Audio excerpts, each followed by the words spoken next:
Hello, I'm sorry I'm late. How are we all this evening? My Monday live Q&A and I'm sorry I'm a bit late, but hello. I haven't done one of these for ages, have I? It's bank holiday last week, so I'll wait till you all start to join and let's get started. There we go. Hello, come and join. Hello, lovely people.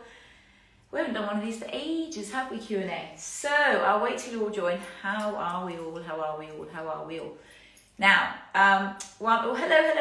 Lots of lovely people. Do come and join. Lots of lovely questions today. One of them is, what's the healthiest cuisine? Another one, why do I feel hungry all the time? Another one, what was the other one? What do I eat exactly? And another one, statins. I've been asked to have statins, should I have them? So those are just a few of the questions I'm going to answer today. Hope you're all well. So when we're ready to start, how are we all having a lovely summer? Are we all very conscious of being healthy and trying to get rid of our bellies, our hormonal belly, by eating healthily? And are we doing lots of resistance so we have high skeletal muscle because summer's coming? Excuse me being dressed like this. I'm literally wearing my pyjamas. I haven't had time to get dressed. It's been one of those days. I tried to do some resistance this morning. Didn't even have a chance. I've tried all day and no, I haven't done it yet. So please excuse me looking like this. But I think this is going to be my future now. Just wearing fitness clothes all the time, just trying to fit some resistance in. So hope you're well. Look, lots of you joining. Come and join. We can start. Hello, so lovely to see you all. It's been ages. Yes, my voice is better. Oh, I should have taken a hay fever pill. Let me just get one while we're talking. I'm just going to go into my medicine cabinet. Yes, my best ones, Benadryl. These are definitely the best because my voice is all fixed. It's hay fever, and that's my fault for not taking a pill. So I'm just going to take a med while you're there. There we go. All right.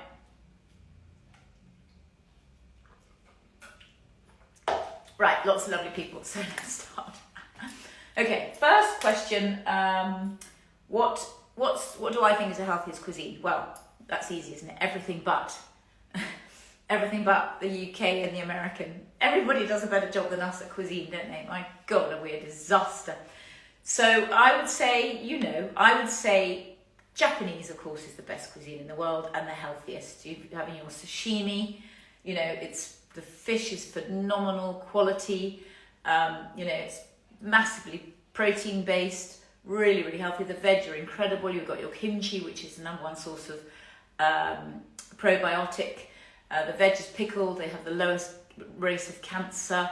It's phenomenal. It's the best cuisine in the world. It's not covered in fats like ours. If you choose well, it's not fried like ours. It hasn't got lots of dairy like ours. So there's no question that if you can afford it, Japanese is the best. Did you see the post we put out a couple of days ago for Dinings, that Japanese restaurant in Knightsbridge? Oh my God, so blackened cod, is that the most delicious food in the world? Then the double cooked aubergine, is that the most delicious food in the world? And then the scallops. I mean, you can't put on weight if you're eating that kind of food. Japanese cuisine is fantastic. So again, it's got all the pickles, which are very good for your probiotics. It's got all that lovely fish. You can separate it from the complex carbs if you want to. We're going to talk about that a bit later. And you can just binge on all that lovely protein in the evening particularly. And, you can eat as much as you like and you'll still be slim because there's no insulin produced, or very, very, very, well, none really. There's a GI to protein, but there's no insulin. So you're not going to be storing fat and all the process of, the blood sugar going down and then hunger. And it's just the best. It fills you up. So definitely Japanese. Oh, I'm taking too long on one question. Mediterranean. I'm a real fan of Mediterranean because lots and lots of, again, fish and veg. If you're eating food that looks the way it should come, that's the secret, isn't it? The minute you're eating anything in a packet from the cupboard, processed, sell-by date, that doesn't look the way it should, what does pasta look like, you tell me? But if you're eating some Mediterranean, I have some fish again, and some chicken, and some veg, and they're good at their pulses. Yeah, oils are good, don't worry about that, but everything's cooked quite naturally. Again, it's not deep fried like everything in the West, America and us. Everything is your carbs, which you want, your fruit, your veg, your salad, your spice, your seeds, your pulses, and then the proteins. and then lots of lovely olive oil and all those kind of things. So again, Mediterranean cuisine, you can't really go far wrong, can you? It's fantastic. Wonderful. Then, funnily enough, Chinese cuisine, we're not having Chinese in England, because I lived in, as you know, Hong Kong for 7 years' time, 2 years, Singapore 4 years, so I'm probably more Asian than I am British. I've only been back in London about 5 years.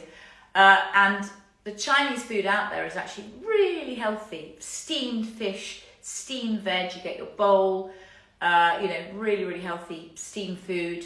They don't do lots of sauces. Chinese food, real Chinese food, is incredibly slimming. Almost starving. The problem is, in the UK, we don't do Chinese. We're not doing Chinese. When you have a Chinese in the UK, it's not Chinese. I mean, yeah, there's MSG, but if you get quality Chinese without MSG.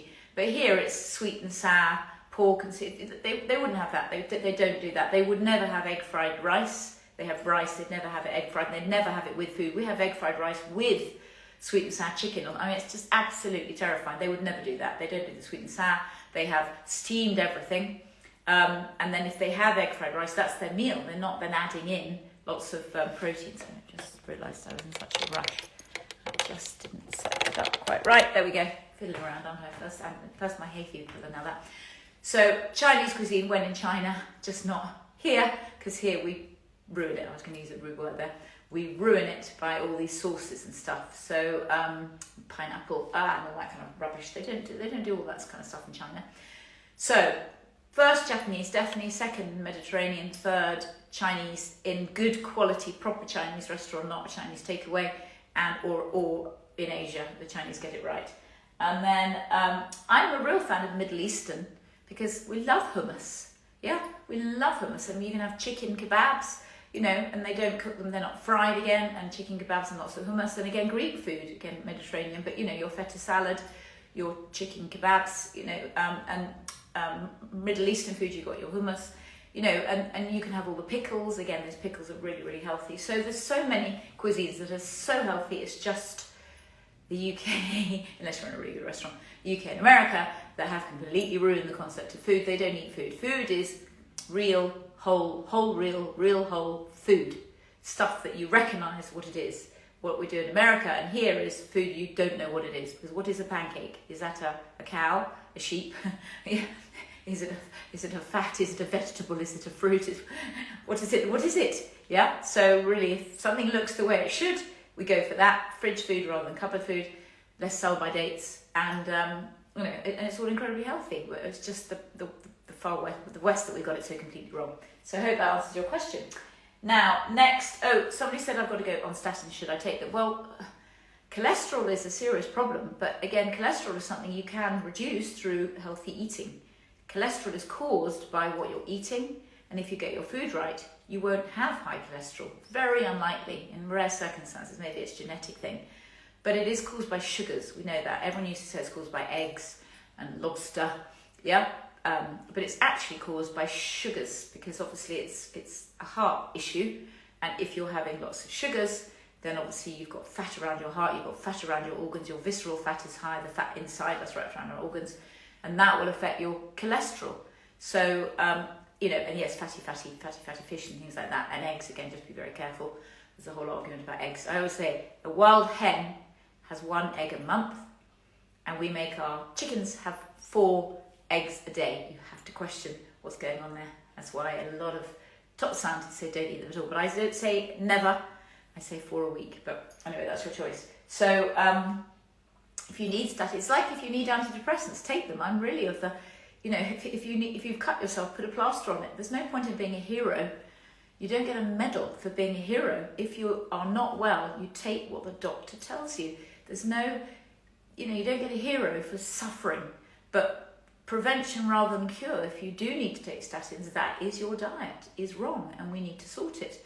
We need to be having less of the sugars, less of the fatty foods, less of the fried foods. But it mainly really is those sugars, isn't it? Because of course that's the insulin. Now, I mean, just to explain it again, I'm sure you understand it. So when you have, people used to call them complex carbs, when you have heavy sugar food, let's say like pizza, each piece of pizza has 4 teaspoons of processed sugar in it, or bread. Each piece of bread has 2 teaspoons of processed sugar in it.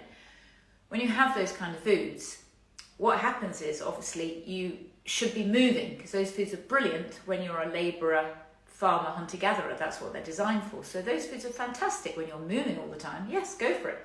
But are any of us moving anymore? None of us are farmer, hunter-gatherer, labourer. So when we have those kind of foods, the sugar, the effect it has on our glucose, blood sugar, is too high for the amount of energy you're expending. If you're a farmer, hunter-gatherer and you eat that kind of food, you're expending that energy and it doesn't matter.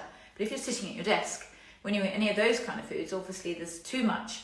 The blood sugar, the glucose of your blood is going to go too high, and it would actually be dangerous. And if you had diabetes, you'd go into a coma. But we don't have diabetes, most of us yet.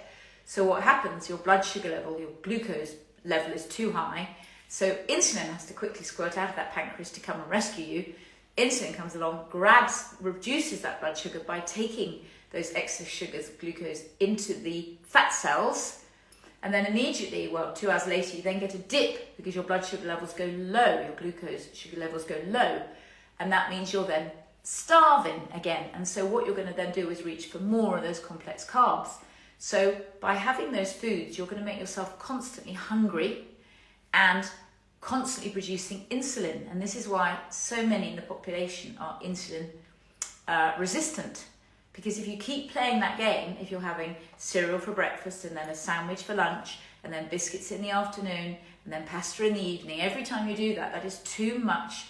Your blood sugar level is too high, for the amount of energy you're expending, and therefore this insulin has to squirt out, save your life so you don't go into a coma, quickly hide all that excess blood sugar as fat, and then you get that dip, and so you're constantly hungry because you're constantly craving more of those sugars, more of those complex carbs. It's a horrible roller coaster to live in every day. So that was the next question. I think it ties in very nicely. Somebody said, why am I always hungry? Well, it's very simple. If you're doing that all the time, you're insulin resistant. What then happens is your leptin hormone gets mucked up. Now, leptin is the really important one. Leptin is the hormone that makes you feel full. It satiates you. So when you've eaten enough, leptin kicks in and says, I've had enough. There's a lot of research done on this. Certain very obese animals have no leptin, and this is the thing. If you have low leptin, you will just keep eating. You could eat yourself to death. Certain animals, a Labrador will do that. They eat themselves to death. So, as a human, if you keep doing this insulin trick, then you're constantly needing more insulin because you're constantly having these sugars like pizza. And so your body's constantly having to send out more insulin to quickly get rid of that excess blood glucose and immediately put it into the fat cells. 2 hours later you get the dip and then you want more. Now, when you do that constantly, you're insulin resistant, and unfortunately that mucks up your leptin levels. So leptin then you become leptin resistant, which means you don't get messages saying you're full. Terrifying, but it happens all the time. So you never feel full. Are you ever feeling like that? Some people say, I just keep eating. I don't know what's wrong with me. I never feel full. Well, it's because your insulin levels are mucked up, your leptin levels are mucked up, you're leptin resistant, which means the messages from your brain to say I'm satiated are not getting through. And you will literally just be hungry all the time. Because when your insulin is constantly up, then that mucks up your leptin. Your leptin will be constantly it won't be in the right levels, and you can end up being constantly hungry, and that is really scary. So the simple thing is, don't get those constant insulin hits, i.e. don't eat processed foods, don't eat added sugars. We're supposed to have 6 teaspoons of sugar a day. That's from our fruit, veg, spices, seeds, pulses, salad. That's carbs. That's your 6 teaspoons of sugar. Anything on top, now this is really scary. If you're having your 6 teaspoons of sugar a day, which is what we should have, it works out like a kilo of sugar a year. If you're having your 60 teaspoons of sugar, which is what a lot of people have nowadays, if you're having like pizza and pasta and bread and biscuits all day, then that's 66 kilos of sugar a year. That is really scary. They're saying the average person now has 45 kilos of extra sugar, added sugar. This is added sugar, beyond the 6 teaspoons a day. 45 kilos of added sugar a year. They're eating that, and that is terrifying, and that's why we're 80% obese or overweight. 1 in 4 nursery school children is obese. 70% increase in diabetes in 30-year-olds. It's all happening. We'll be 50% obese by 2030. It's all sugar, sugar, sugar. So really, if you want to be healthy and you want to lower your cholesterol, yeah, and you don't want to have statins, then think about the sugars. It's really all about the sugars. Think about the sugars. Okay, so I digress. I think I digressed. I think I've covered too many topics, but that leptin story is really, really important as well. You might understand if you're constantly looking everywhere for snacks, it means you're insulin resistant, your body's not listening, you're constantly having more and more insulin to get the same high. It's a drug. Every time you have those foods, you need more of them, you need more insulin, you need more of them to get the same high that you got from the original hit of the sugar, because it's a drug, it gives you a high. You need more and more and more, and then that starts playing your leptin, and then, as I just said, the rest is. So it's extraordinary, what that process, that added sugar does to you unnecessarily. Right, sorry if I'm speaking quickly, got a lot to get through. I'll speak slower now. Okay, so why am I hungry all the time? That was the question, wasn't it? Why am I hungry all the time? I've answered that. Leptin, insulin. I've answered about the which cuisine is the healthiest. Okay, got 9 more minutes. I did start late though. I think somebody asked a question about cheese last time, and I don't think we covered it, and I said I would, but I can't remember what the question was. But what I say about cheese is very simple. In a recipe, cheese is fab. Yeah, so goat's cheese in a recipe, or your bit of mozzarella in your recipe, anything that's an ingredient, cheese is an ingredient, then that's really nice, isn't it? Cheese is that extra sort of Moorish ingredient that we love. And, if it's just an ingredient in a recipe, can it do that much harm? But I'd say maybe no more than sort of twice or 3 times a week. Now, if you're sitting at home having slices of cheddar, for example, that's completely different. It's not an ingredient. Slices of cheddar, they can be 300 calories a slice. So if your BMR is 1,200, you can have 3 slices of cheddar, and that's your whole, if you were doing calorie deficit or counting calories, which we don't do, that would be your whole calorie allowance for the day. 3 slices of cheese. Why would you do such a thing? Does it look like what it's made from? Is it necessary? Does it give you any nutritional value at all? Does it give you, coats the larynx, gives you spots. It's solid fat, it has no nutritional value at all. Why would you do such a thing? So again, cheese as an ingredient in a recipe, lovely, a couple of times a week. But a lot of my clients, I ask, they go, I have a bit of cheese. And then I go, right, let's look through. And we find they have cheese nearly every meal, a bit of feta in there, a bit of mozzarella on there, a bit of, halloumi on there. And you suddenly realise that instead of being a sugar addict, you're a cheese addict. And you go, a lot of my clients do that. They'll cut the sugar and then go, I can have cheese instead. It's just the same. It's another addiction, and it's still fats. And fat has 7 calories a gram, whereas carbs have 4. But it's not about that. Again, it's about the insulin level. And yes, the fats have a lot less insulin, but it's still a fat. And if you're addicted to fats, then, again, is that going to help in the weight loss? I hate the word weight loss, isn't it? In the health management stage, we'll call it the health management stage. So that is, I think, so I hope that's answered all your questions. Why am I hungry all the time? Cheese, feta. Anyway, so what I was talking about earlier in a post is about understanding about getting lean. I don't know if you've seen that one. So if you want to be lean, we're not doing hypertrophy. Hypertrophy is what you do in the gym. You lift very heavy weights, and you can only lift about 3 or 4, and then you rest in between, stacking, racking, pyramiding. So you rest, then you lift again, heavy weights again, and then you rest. That is hypertrophy. What we're doing when we do that, is we're ripping the little fibers on the muscles, and when we relax, when we rest, that's why we have a long rest in between each session, those fibers begin to scar and they heal over, and you bulk. So this is Dwayne The Rock Johnson and Zac Efron, and they do 10 hours resistance a day. I'm lucky if people do 3.5 hours a week. An animal is doing resistance 8 or 10 hours a day. We're getting very lazy. You've got 650 muscles, use them or lose them. They hold us up. I would say that you've got your pelvic floor and your spine. They're the bones. The rest of it is these muscles, 650 holding us up. That's resistance. Now, when you're in the weight loss stage, you're not doing hypertrophy, you're not bulking, you're doing metabolic resistance, which is what I do, which is high reps, low weights, lots of pain, very slow, and you don't rest. You don't do heavy weights and then rest, because we're not doing hypertrophy. You actually do lots of reps and then you do another exercise and another exercise, you're not resting for a long time in between because we're not bulking.